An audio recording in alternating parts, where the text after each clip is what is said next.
Once you've centered for an AP pelvis, you notice that there's a central light that comes down through the middle of the pelvis here.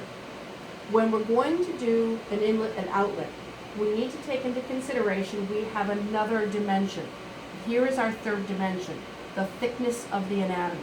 So what you need to do is find the thickness, or the halfway between the whole thickness of the anatomy. So here's the bottom, here's the top, this is halfway in the middle. Now, I tend to keep my finger here to mark this, but for education purposes, I'm going to use a piece of tape to mark that spot. Actually, a couple pieces of tape.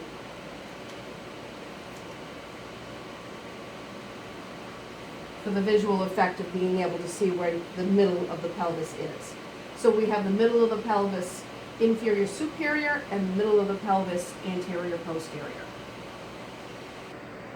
Go. Now we're going to do the inlet, which means we're going to angle the tube 30 degrees taut at.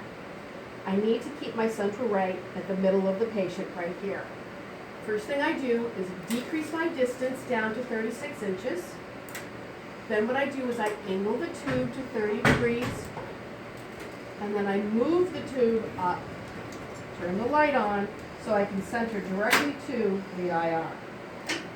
Again, the IR is marked exactly the way it was for the AP pelvis. Now what I'm going to do is I'm going to float the table so that this central ray is entering through or passing through this central part, or the X that I put there.